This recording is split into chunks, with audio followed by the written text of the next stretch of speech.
It was good, y'all. It's your boy JD6 here. I'm with my man. Shout out to KC Sports Authority. Make sure y'all go check that podcast out, man. You heard the man.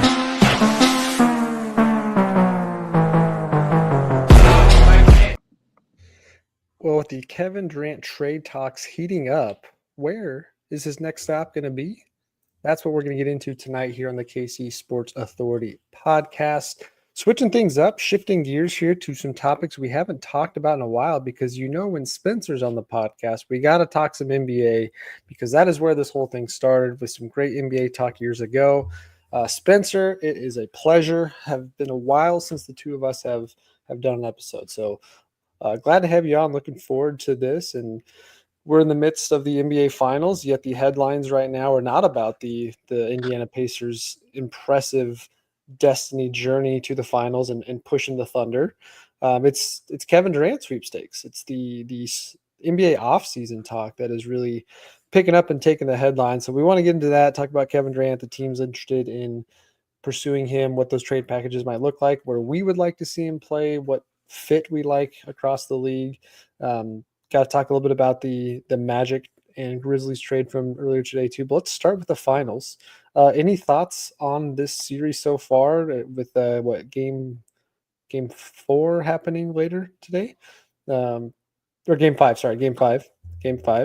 What are your thoughts on this Thunder Pacers matchup so far? It's been a good series. So anyone that's not watching it because it doesn't have LeBron or Steph Curry in it is missing out. It's been a really good series. I mean, I think game 2 is a blowout, but outside of that, they've been really competitive games. I've been really impressed with the Pacers, just the way their roster is constructed and the way that, guys like Nesmith and Nembhard play. It just kind of goes to show you, I think the days of just packing your team with 2 to 3 superstars and just unloading all your debt or all your depth like you saw with the Suns. I don't think that can win you a title anymore. I just don't. I think you have to have a well-constructed, well-put-together roster. And that's why the Pacers have been really competitive. I mean, the Thunder historically had one of the best regular seasons. I mean, if you just look at their statistics, the team statistics on offense and defense, historically good defense, it would just be crazy for them to lose. I mean, I would be really, really shocked if they did. I'm kind of pulling for the Pacers, man, because I think the Thunder could be back next year. I mean, if they don't have any big moves, but I don't know how big this window is for Indiana, especially if these role players keep balling out. They're going to start the price point's going to start to go up for them. So, and also shout out to Tyrese Halliburton for a lot of rumors circulating on Devil Magic, whatever the case. They're sacrificing people before each game. I don't know what it is, but this guy has been one of the most efficient players in the clutch in playoff history. And I love his game because he does not have to, pop out to you in the box score to really affect the game. Yeah. He reminds me of a 6'7", however tall he is, 6'5", 6'6". Steve Nash really reminds me of that. He just controls the game. He controls the pace of the game. He is so secure with that basketball and just unreal vision, really elevates the guys playing with him, whether it's Turner, whether it's his role players. This guy running the fast break is one of the most fun people I've ever seen. I mean, he always makes the right reads, and that's why they're so good in transition. So I think it's been a great finals. I would love to have more final series with 2 small market teams. Sure. Not everything needs to be 100%. Los Angeles or New York or Miami or whatever. So it's been a good series so far. I've had fun. I remember texting you, it's probably been about a month now when the playoffs got started. Ever since that night that basically Halliburton, was a no-show, ever since that night, I mean, he got so much criticism that night too. And it was game 2 and he deserved it. Game 2 or game 3 in that series. And here we are in the finals, and they're a couple wins away from first ever championship for Indiana. Now, again, the Thunder probably were the best team top to bottom throughout the entire season. And even though Indiana has played them incredibly well, it's still a tall task to take over the series going back to Oklahoma City. But yeah, it's been a lot of fun. I love watching the Thunder play. I've been a Thunder fan for years. I love Shai Gilgeous-Alexander. after watching the last game, I can totally understand the rhetoric from the Shea haters. That fourth quarter was freaking ugly. Yeah, it And was bad. as a basketball fan, That was it was bad. a whistle every 10 seconds. There was a whistle. So I didn't like that. And I totally understand the people that don't like Shea because he gets Yeah. a ton of free throw attempts. He's not the only one in the league that does that. Every superstar gets that kind of whistle. But no, it's been a fun series. The Indiana Pacers play an incredible team basketball. Rick Carlisle is probably one of the most underrated coaches in the last 20 years. You Yeah. know, think about that Mavericks run with Dirk Nowitzki in 2012, probably the most impressive finals run we've ever seen. Yeah.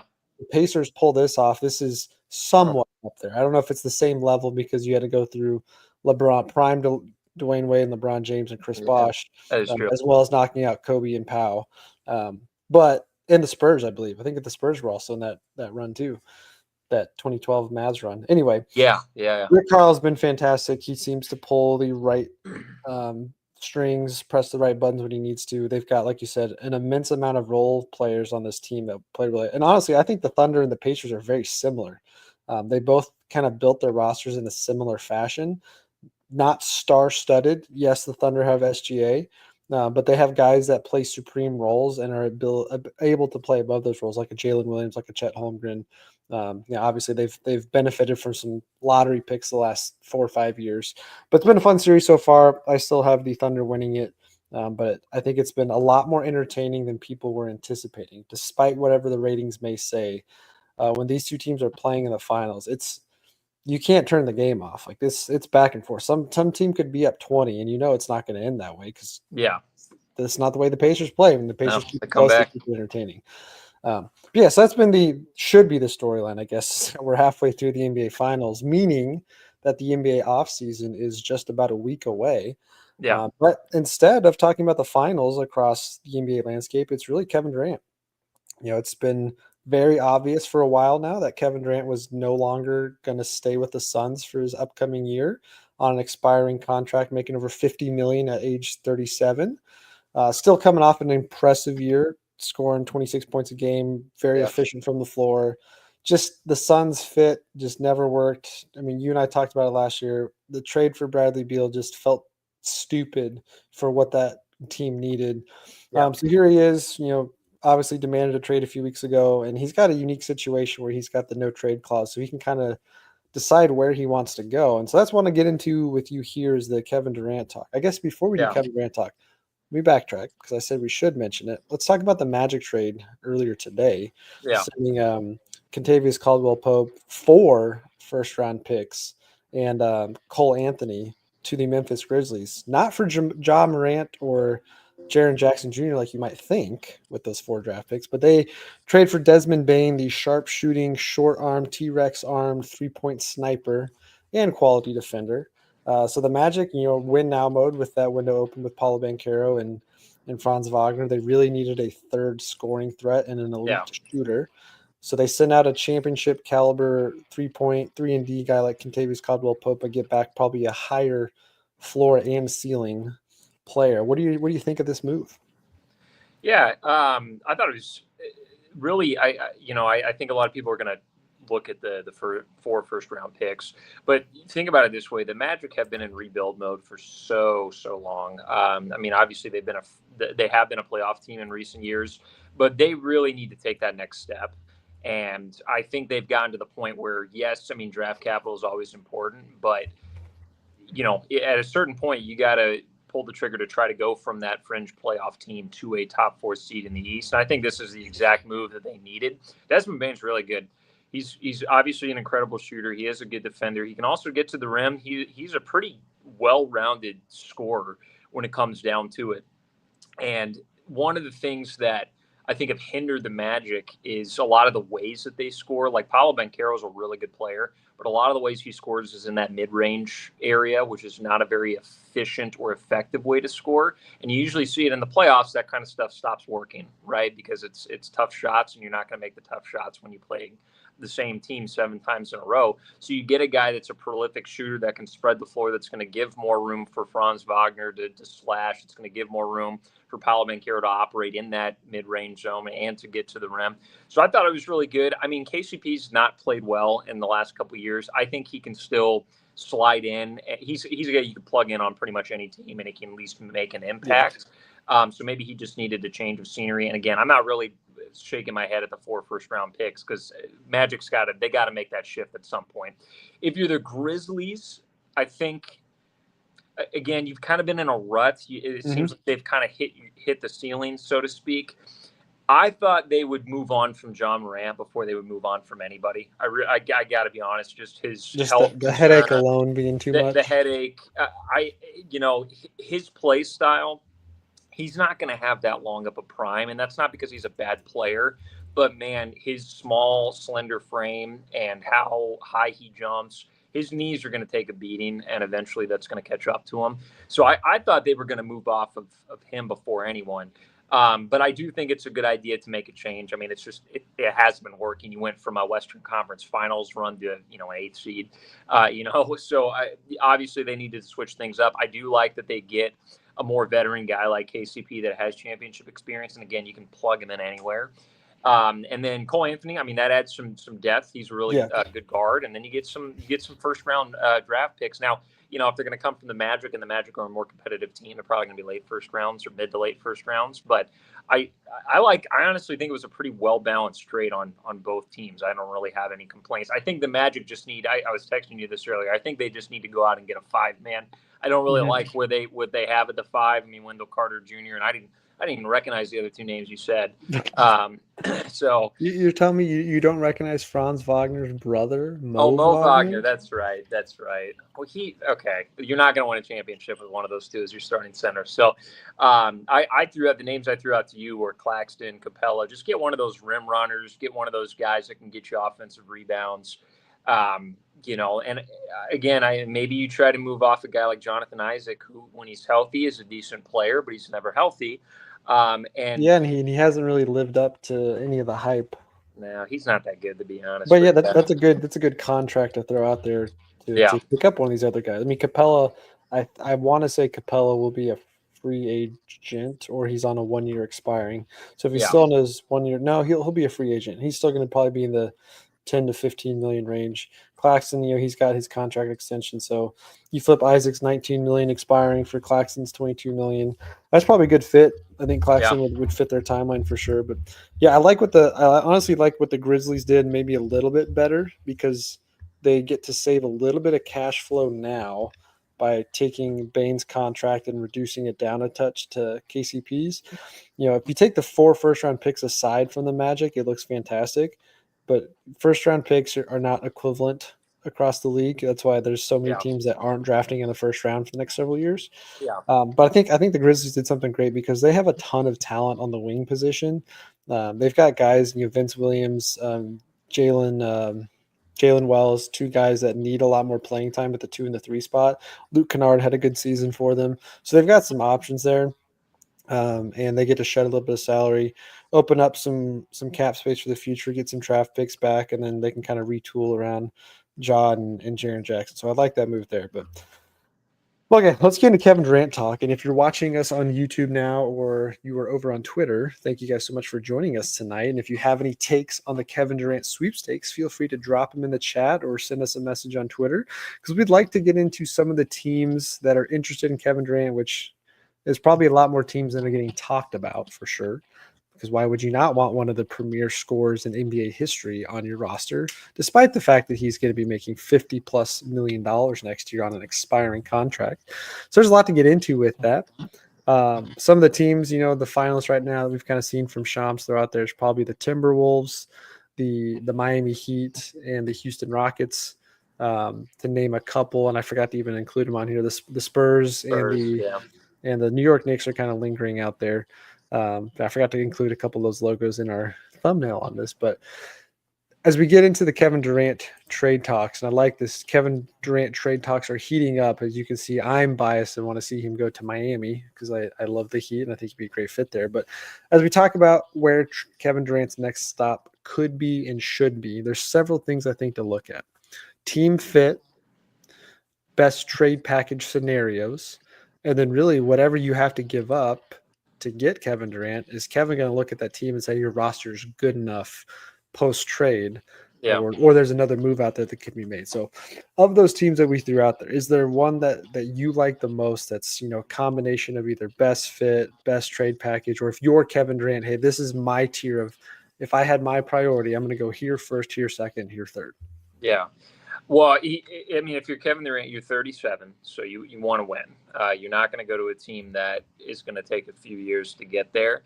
Let me try to think here. I think the Heat. I'm a little bit iffy on the Heat's roster right now. You could throw a couple trade packages in there with. Obviously they're going to want some young guys like Nikola Jovic, or I don't know if you throw in like Terry Rozier or whoever you want to throw in there. The Suns, the Suns are going to want back is they're going to want more depth, because that's what they did. They gave up their depth, and they just were a horrendously bad defensive team. So they probably want to get, a couple of good 3-and-D guys, or at least competent defenders. I think if I'm Kevin Durant, the Rockets are an interesting team. They have, their second seed in the West this year. Surprisingly, they were quietly the second best team in the West all year that nobody talked about. But then, they lose in the first round, right? So, I definitely think that, to me, if I'm KD, I would be very interested in going to a really good situation. The problem with Houston is that one of the reasons they're so good is they have a lot of really good young guys, and those guys are going to have to be thrown into that trade package. I don't see a world where they keep Amen Thompson and Sengun and all these people. So I like the Rockets situation, but I'm curious on what they'd have to get. I think if it's Jayshawn Tate, Tari Eason, and Dylan Brooks, I think the money gets there. Maybe swap one out for Jeff Green and a couple picks, and then you still got Jalen Green, Fred VanVleet, and Sengun and Amen Thompson for sure. But you already mentioned it. You're giving up some depth there for a star player, but you could tell with the Rockets that Kevin Durant type was what they were missing. Yeah, they don't have a true 3-4 type guy that can score. Like Sengun really stepped up in the playoffs, and Fred VanVleet shot the ball immaculately. Yeah. But Jalen Green disappeared once he got against bigger, better, stronger guards that could defend him. He struggled, and so you didn't really have a guy that could be the superstar offensive threat alongside him. So yeah, I think that fit would be great. I'm kind of on the side though. I think they're not going to peak quick enough or early enough for where Kevin Durant needs to be. I'd agree. But the fit, I think the fit would be great. Ime Udoka is a good coach. Kevin Durant's not the best defender, and that's a really heavy defensive front they run. But you put him alongside Sengun, who's a great, tremendous ball handler, playmaker. Fred VanVleet, I like it. The one that I keep looking at, like if I'm Kevin Durant and I want to win a championship, I keep thinking, what's the easiest route to the finals? And to me, it still feels like it's the East. Yeah. You got the Thunder aren't going anywhere. The Lakers will probably bounce back with a full season with Luka and LeBron side by side. The Nuggets, doesn't matter who's on the roster, as long as they have Jokic, they're going to be a threat. The Clippers had a very solid season overall, and they'll retool just a little bit and could be back. The Rockets, of course, are going to be there.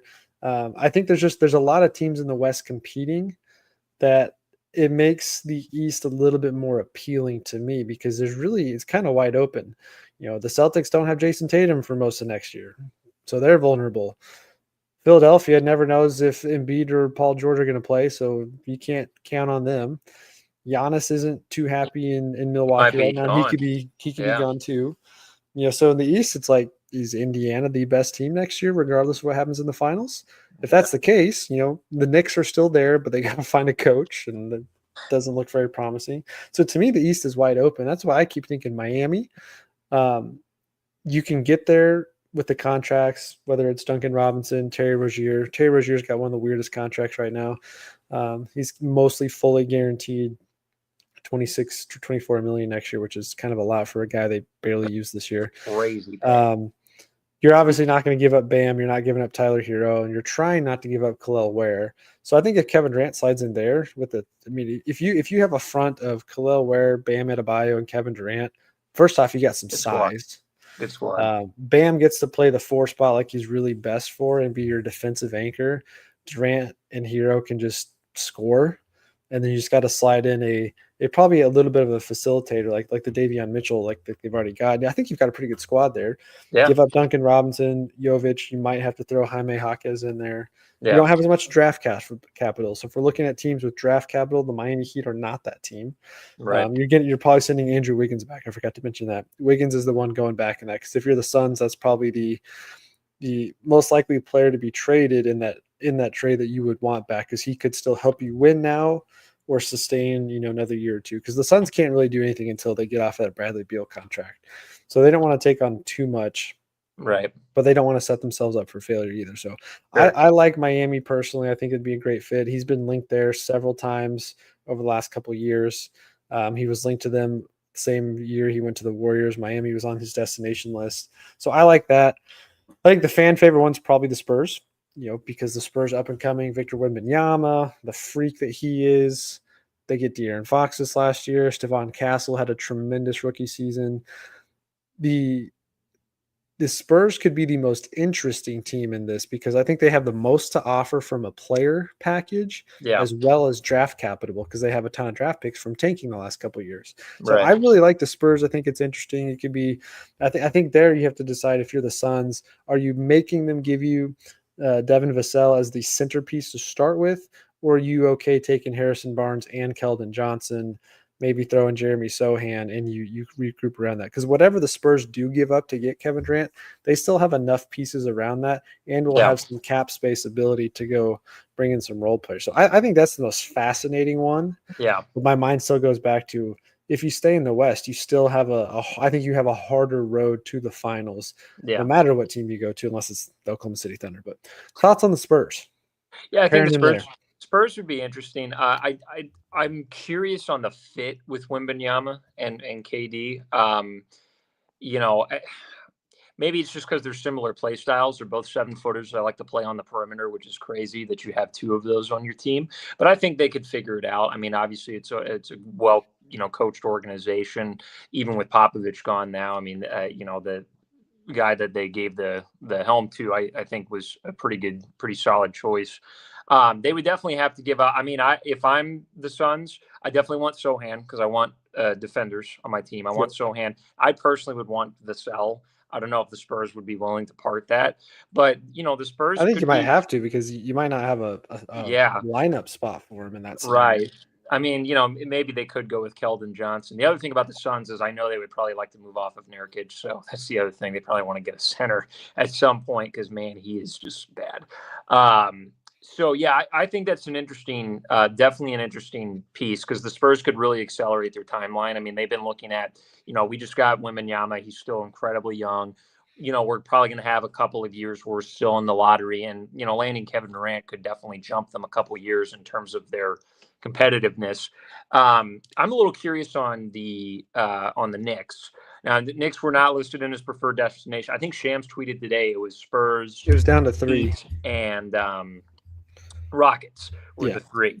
But the Knicks are interesting because from the rumblings since the series ended, they're not happy with Cat at all.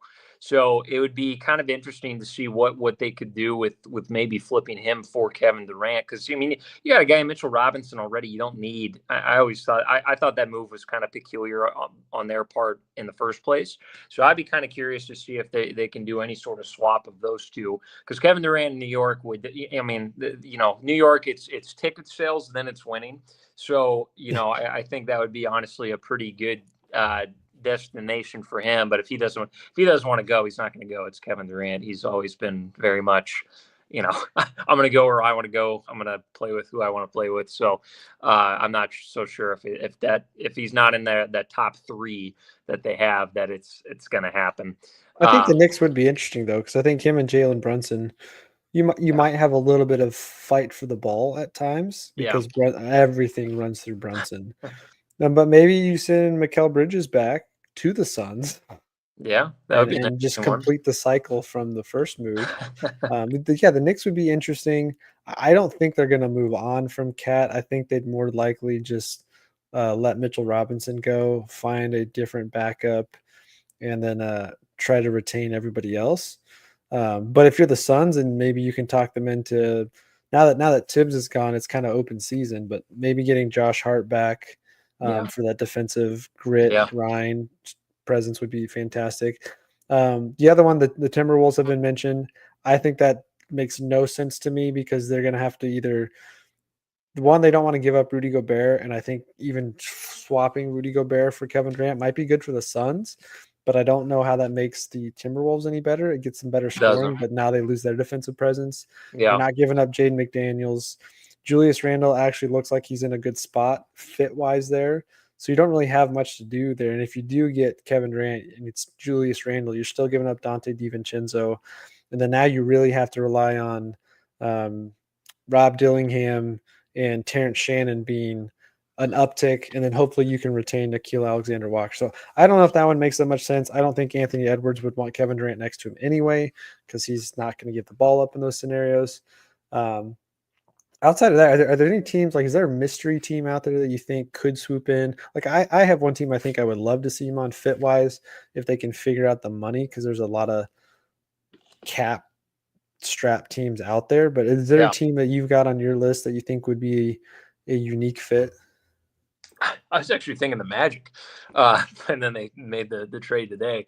Because again, I was thinking if I'm the Magic, you've been again rebuilding in that fringe playoff spot for so long, and you have so much young talent. Go out and get an established star like Kevin Durant. Then they got Desmond Bain, so that may not happen. But Do you I was think if the curious on Magic that. call the Suns and they say, hey, we'll give you the exact same offer, 4 first-round picks, do you think the Suns take it? Oh, absolutely, and I I'm would not if saying I'm that the the Magic Suns. would give up 4 first-round picks, but if I'm the Suns and they say, hey, 4 first-round picks, Cole Anthony, and KCP, I'd take it. I would take if I'm the Suns, I'd take that in a heartbeat because you gave up so much of your picks for your Get them back. Yep. superstars, and you get some depth and some defense. I mean, yeah, And I you would could take that in turn a around and move heartbeat. those picks again for Right, something else too. But right, yeah, but that was kind of my dark horse. But again, he's not going to go anywhere he doesn't want to go. So I see, don't and even I was gonna say know. the Grizzlies earlier. That was a thought I had earlier today too. Grizzlies be Again, interesting. before this move, because you could go for upgraded superstar. But no, the Yeah, team I would like to see, and I don't know how they get there because they would have to give up a ton of depth. But you trade away Luka Doncic, you draft Cooper Flag, you trade for Kevin Durant, that would and be you roll out. Well, Kyrie, of course, is going to miss most of the year. But yeah. Kevin Durant, Cooper Flag, Anthony Davis, you've got some offensive juggernauts there. Still have some questions in the backcourt, but I thought that would be an interesting one. Then, of course, you get Kyrie back, and you've got 3 monsters on that team. But they'd have to probably give up one of Lively or Gafford, PJ Washington. Probably have to move Klay Thompson because of the contract. And I don't know if that's enough to get there. And of course, the Mavs aren't going to trade away the number 1 pick, but that's the other team I think would be an interesting fit. But how Yeah. about best team fit? Which is the team that is in the race that is actually the best fit for him? If I'm looking at just pure fit, I do like him in Houston. I think in Houston you got to have because Jalen Green. I really want to like Jalen Green, but man, he has been the exact same player for all 4 years of his career. He's not gotten really more efficient. He's not gotten much better defender. He's not much better of a shooter. So they really need a guy that can go out and get you a bucket. And they're so defensive oriented that I think you can give up some of that defensive depth to get a guy. This was mind boggling for me. Kevin Durant, he hasn't shot below 50% from the field since 2011, which Yeah, is it's incredible. insane. His shooting splits, like everyone wants to talk about, like who's the greatest scorer ever. I've always been a big Kevin Durant guy, even the Warriors BS and all that stuff. This guy has been like prolific 40, 50, 90 guy at 7 feet tall. Like it's okay if you lose like a young up and coming defender. If I'm Houston, I just don't want to give up Sengun or Amen Thompson. Those are the 2 ones that I really, Yeah. really want to keep. So I like him on the Rockets, and I think he could honestly elevate them. I mean, they were already the 2 seed; they just fell apart in the playoffs. Get you a guy that can get you a bucket with 5 seconds left on the shot clock. I think that's a good fit for him. Yep. I think I agree with you there again. I feel like Miami would be good, but I think you have to give up just enough in Miami that you have nothing around them depth wise, and they have no draft picks. Yeah, And they're in the same boat that some of the other teams might be, where you're asking your not as used role players to really step up and make a difference. So Houston Yeah. seems like the most immediate plug and play. I've kind of thought Jalen Green's kind of reminded me of the career arc that Brandon Ingram has had so far. Super high talent, high ceiling, high floor. Yeah. Just hasn't taken that step yet to be your bona fide number one. Yeah. But could be a tremendous number two alongside somebody. And the Raptors are a team to pay attention to. Masai Ujiri made a comment weeks ago that if he thinks it's going to make their team better, he's not afraid to pull the trigger on something. And they did it with Kawhi. They gave up their superstar to get a superstar, won him a championship. I think they're an interesting one to look at. They have a lot of great contracts, a lot of talent. Don't think Kevin Durant's on their list, but maybe they could call Milwaukee and do something for Giannis. But yeah, I like the fit on that. So let's get into some actual trade scenarios. So if you're the Rockets, what do you think the best trade package that if you're, so I guess if the Rockets call and say, hey, we're ready to make a deal, what do you think the Suns are asking from Houston to be the best trade package they could get? Well, they're definitely going to need to get some young talent. And again, I think you got to go defensive. If I'm the Suns, I actually want Dylan Brooks. I really would. I want some toughness and some defense. Yep. And as much as I really want to dislike Brooks, he's a good player. I mean, he really is. So I definitely think I would go for him as an established guy. And then you do want to get some young guys like you mentioned, Tari Eason or Jason Tate. If I'm Houston, I got to be honest, I really don't mind moving off of Jalen Green. I don't. If they want him, I'm not opposed to giving him up because I think you have enough guys there to where you have enough offensive talent that I don't think you lose much. A guy that oh my gosh, and I'm going to blank on his name. They drafted him last year and I loved it. It was late first round. Cam Whitmore? Yeah, Cam Whitmore. Oh my gosh. I haven't used him at all. No, they haven't. I think he's really good. So if I'm Phoenix, that would be somebody I would love to get. And then obviously some draft capital because again, Phoenix is starving for draft picks because they lost them all, trading away for 3 primary ball dominant players, which was again, I don't understand. But I think they not only do it, I think they're the best fit. I think they have the most to give while still a lot of stuff. I think that them or San Antonio have the best trade to pieces to send back. Again, I think it comes down to what does Phoenix want? Do they want guys that can play now and help them win now, or they want to take a year off, slide back for a year, get off the Bradley Beal contract next year and retool? Because Devin Booker's signing his deal. He's not going anywhere. By all accounts, he's not unhappy asking out. So I think that's where you look. Again, I think if you're the Suns, I think you demand to get Jabari Smith and take him out of Houston. I think Jabari Smith is one that kind of does need a new location, I guess. Similar player to KD. The fit just hasn't worked great along Şengün. He lost the starting spot eventually to Tari Eason. So I think I would do that. Him, Cam Whitmore. I think I would take the Jalen Green, though. I don't know if him and Devin Booker are the best of fit side by side. It's kind of like the Bradley Beal situation already, but that's a young superstar that you can build between the two of them, figure it out, just like how the Celtics did with Jaylen Brown, Jason Tatum. But yeah, Houston to me feels like they could be the better offer because now you throw a lineup out there of Fred VanVleet, Amen Thompson, Kevin Durant, Şengün, and then let's say you're starting Tari Eason, if you keep him, that's a pretty solid 1 through 5. Yeah. And then you take your first round pick from this last year, Reed Shepherd, and hope that he makes a jump. Didn't really see much of him. You've got a decent backup in Jacques Landale. They just re-signed Steven Adams. You probably need to go find another wing to come in and play that backup 2-3 spot, moving on from Dylan Brooks there, and Cam Whitmore. But yeah, that's an interesting one. I was going to flip over to the Spurs for a second and see, because I think those are the two teams that probably have the best trade package. Yeah. So if you're the Spurs and you're looking at sliding Kevin Durant in at probably the 4 spot next to Wembanyama, they don't have a ton of guys under the salary cap right now. They got 10 guys on the roster. Again, I think if you're the Suns, it's probably starting with Devin Vassell. And you're probably you still need to throw in at least Harrison Barnes or Keldon Johnson to make the money work. Yeah. And probably Jeremy Sohan. you do all that, you get Kevin Durant, but you still have like 6 roster spots you got to fill. Yeah. But they do have some draft capital. So, what do you think the best trade package for the Suns is? I don't know. I wonder if I'm the Suns if you asked for Stephon Castle instead of Vassell. That would be very interesting. I don't think the Spurs would give him up. I don't think so either. Here. But yeah, I mean, it's probably going to be centered around Vassell, which I like Vassell a lot. So, I mean, that would suck giving him up. But again, you get Kevin Durant, so who cares? It would be, again, a lot of draft capital because I think they're really trying to replenish the picks. And I would tell if I'm Phoenix again, I would really want Sohan. I would really want a defensive guy thrown in there, and I'm trying to figure out who else is on that. They've got Malachi Branham, off and on, hasn't started. Blake Wesley, Julian Champagny had a good year this year. They had a center that I watched on a couple of their games. I think it was their Charles backup Bassey. Center. Yeah, he played really well off the bench. I think he's a free agent. He's an unrestricted free agent. Okay, yeah. But they'll probably look to bring him back. And, of course, Chris Paul's still lingering there, too. Yeah, I forgot about that.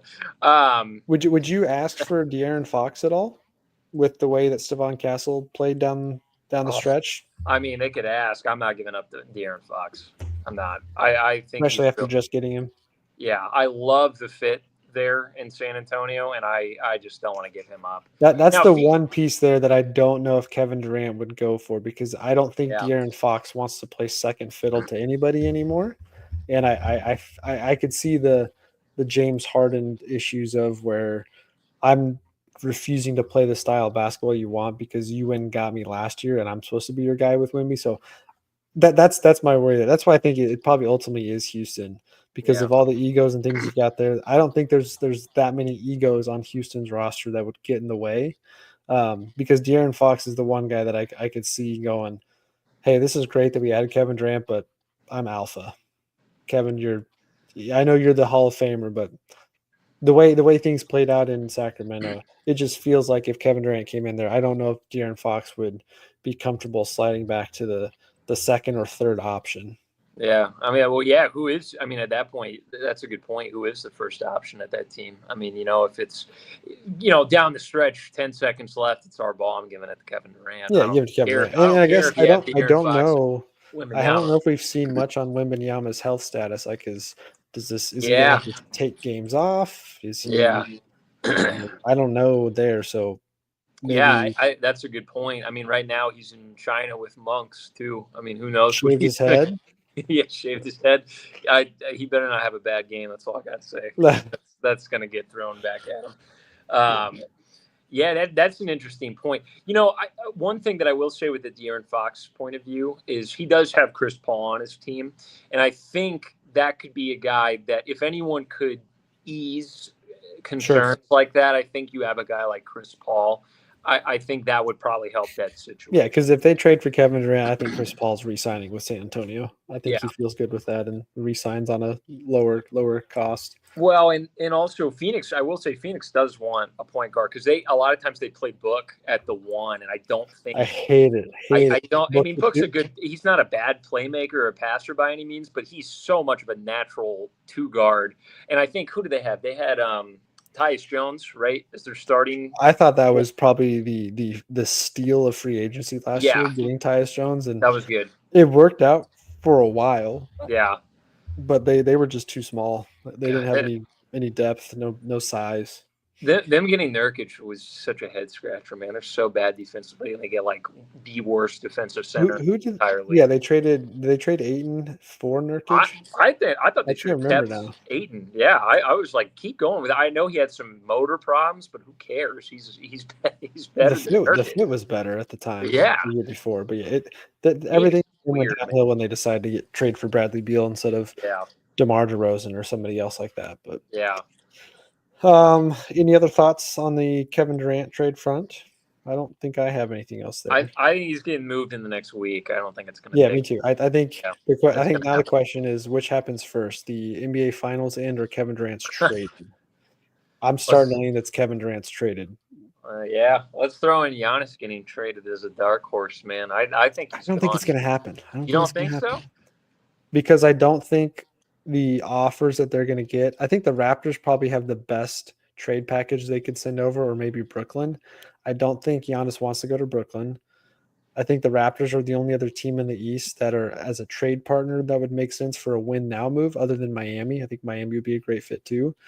But I don't think anybody else, like, if you're the Bucks and you want to start over, I think you call Dallas and say, hey, you want Giannis for the number one pick? And I personally, if I'm Dallas, I'm taking it. Heartbeat.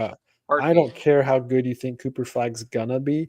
I know what Giannis is now, and him next to Anthony Davis would probably be the best defensive front court in NBA history, assuming they're all healthy. They would need some shooting on that team for sure. But I think if Dallas says, hey, we'll give you the number one pick, I'm Milwaukee, I take it. But outside of that, I don't see many scenarios. I mean, San Antonio could then, if they lose out on Kevin Durant, then they can call Milwaukee and say, hey, we want Giannis. What's it going to take? But I don't think there's that many teams in a realistic spot that can make the right moves to where bringing Giannis over doesn't gut your roster to still make you compete. Because I think Giannis basically said, I want to compete for a championship, which again, most NBA players can say that. But what he's done for Milwaukee's not just going to trade him to trade him. If they're going to move him, they're going to move him to where Giannis wants to go, and where Giannis feels like he can win immediately. And I don't see a team in the East, unless maybe it's the Knicks. Maybe the Knicks say, hey, we'd rather have Giannis in the post instead of Karl Anthony Towns. Maybe the fit's there. I don't know. But I don't think there's that many teams that realistically have a shot at trading for Giannis. I think it's going to have to be wait till his contract's up, which I don't remember when that is. Yeah, the Knicks would be interesting because, I mean, you've seen the last couple seasons Giannis play with a premier scoring point guard, and I don't know. It's just kind of weird. I almost think that the way the Bucks won the championship the first time, that was like the roster construction for Giannis to win in. I mean, and they chose Lillard over Drew Holiday, which, yeah, you want to talk about some of the worst moves I've ever seen. I don't know what Milwaukee was thinking, man. They should have kept running it back with Drew. That was so bad. One of the most underrated, which again, Drew Holiday, another trade target the Celtics could look to move. I think where we're going in the NBA, all these contracts are getting such out of hand. I don't know how we're going to see teams have 2 or 3 guys making 40 million plus on the roster and filling out a roster good enough to compete. Like the Thunder are doing it, the Pacers are doing it. Not many other teams have that set up to where you're like, again, the Celtics are at that point now with Tatum out for basically most of the entire year. You've got a lot of money tied up into Derek White, Jaylen Brown, and Drew Holiday. Are those 3 alone without Tatum going to win you a championship? If the answer is no, do you look to try and move off them now and retool for the next window with Jason Tatum? I don't know, but I think where we're going in the NBA, they got to figure out the contract stuff. I don't think you can have more than one max salary player and do anything about it, or they have to raise the hard cap like another 40 million to make a difference. So these super teams or all these contracts that are going to get thrown out, like heck, even Christian Brown, tremendous season. He's going to command 25 to 30 million a year. I don't look at Christian Brown as a 30 million a year player necessarily, but that's what he's going to get because that's what the value is in the NBA now. That seems ridiculous to me. Having a 3rd or 4th option on your team making $30 million a year. Christian Brown, tremendous player, fantastic role player, had a heck of a season alongside Jokic, and the Nuggets will be incredible next year when they retain him, and he's probably their 3rd best player on the team when they move Michael Porter Jr. But $30 million for guys that aren't your number 1 or number 2 option just seems crazy to me, and that's just the way the NBA is now. But I agree. Yeah, it's a wild time. Any finals predictions? Yeah, I think the Thunder win Game 5, and then I think they can honestly close it out in 6. So I'm going to go with Thunder in 6. I think the Pacers are a really good squad, but man, the Thunder, I've never seen a team so just unbelievably crazy on defense like they were. There was a point in time in the Knicks series where they couldn't even dribble. I mean, it was wild. It was like watching our rec team in college play. So yeah, I'm going Thunder in 6. Yeah, they've got more star power. The Pacers are interesting though because any guy could go off that night and make a big step up. But if Benedict Mathurin is struggling like he did at the end of that game, that was bad. I don't think Halliburton. I mean, Halliburton's so good in the clutch, but throughout the game, I don't think Halliburton's the guy that's going to go drop 40 No. when need be. Whereas Shea can go for 40 any night. It might not be the prettiest, but he does it. The Thunder just seem like they have too many options, and I think that the series changed when they decided to take Hartenstein out of the starting lineup, and I think that actually hurt them. Yeah. Because the way those two, him and Chet Holmgren, play side by side is fantastic, especially with the Pacers doing Turner and Siakam next to each other. I thought moving Jalen Williams down to the 3 and Lou Dort to the 2, defensively, they were locked in. Yeah. And it allowed Jalen to match up with a better matchup defensively that he could go get some scoring. But yeah, That was such a weird adjustment before the series even started. I was really lost on that because they had ran the same lineup the whole time, and then out of nowhere they're like, "Oh, we're going to make this shift." I don't know why. yeah, and then They wanted to Caruso ball, has a good game. yeah. And then they play him too much the next game. They don't play Aaron Wiggins, and then Wiggins has a really good game the next game. I mean, that's why I think the Thunder are so good, because they've got guys like Aaron Oh, Wiggins yeah. would be a starting 2 or 3 man on most other rosters in the league as an incredibly undervalued, tiny contract player. Yeah. Isaiah Joe, one of the best 3-point shooters in the league, not playing much in this series because he doesn't offer as much defensively as like a Case and Wallace. But yeah, the Thunder are fantastic. I think these are two teams that are incredibly well coached, and they have made the finals very entertaining, despite the fact that the casual NBA fan will probably throw a fit. Oh, these are two teams that nobody watches. It's fun basketball, and fans have been screaming for years to get some parity. I think the LeBron Curry effect to the casual fan that hit a point where, all right, we want to see somebody else. And now that they're both not in the finals, people are complaining. But Shai Gilgeous-Alexander was the MVP. He's the most valuable player. He was the best player all season, and he's on the verge of winning a championship for the Thunder. And I think that would be a fantastic first championship for their organization. Would be a lot of fun. Yeah, no, I agree. Any other NBA thoughts you want to get off? I mean, we'll have to do some more NBA stuff leading into the offseason and draft talk and things like that. But anything else right now that's on your mind? Yeah, put the Larry O'Brien trophy back on the freaking court, and Adam Silver. I don't want to hear, oh, the players were slipping on it. You have 19 different logos on the court, and they're not slipping on them. Yeah. Put them on there the same way. Put them on there digitally. I don't care. They slapped the last game was a little bit better. They made the finals logo bigger and they put the YouTube TV a little smaller. So they did make that adjustment. I want the Larry O'Brien trophy in the middle of the court. I want it big. I don't want it. It looks like an advertising team just threw up all over the court. Shrink the freaking logos. I get you're going to lose some ad revenue. I don't care. The finals presentation, that's one of the reasons, again, why they're not getting good viewership. And it's also impossible to watch the freaking games anywhere on TV. Yeah, there's too many logos everywhere. And so fix the presentation. And for the love of all that's holy, man, go back out, get Jeff Van Gundy, get Mark Jackson back. I actually don't mind Doris Burke as much as a lot of people do. I think she's fine, but the three of them just had so much good chemistry, and you lost that. And I don't know, man. The presentation, that's the one thing that has been bugging me, is that the presentation's been off. And I think Adam Silver prioritizes the league making money too much over the actual presentation of it, which drives me crazy. Yeah, I mean, it's this. If you look at, not to get into, we could do a whole nother show on this too. But This could be an hour show right now. The ESPN NBA guys are. I mean, Kendrick Perkins. Dude, get him off TV. Get him off TV. He has no Smith playing solitaire. Gosh, it's so bad. Stephen A. is. He's the worst, dude. I mean, had JJ Redick not gone and take the Lakers job, I actually thought he was doing pretty good. Right? Yeah. But yeah, it's bad. Get the old guys back. I don't mind Doris Burke either. I think she's better as if it's a 3-person booth instead of a two-person booth. When she's the main color commentary, I don't care for her as much, and that could be less on her, and it could be more of how ESPN framing and staging her. I don't know, but give me the Mark Jackson's, Van Gundy and Mike Breen trio again.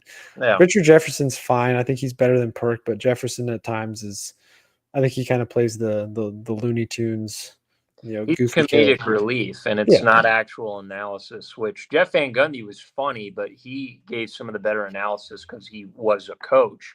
And so I don't know why. Where's Tim Legler? Get Tim Legler on the freaking finals, man. He is so good. I think he got let go.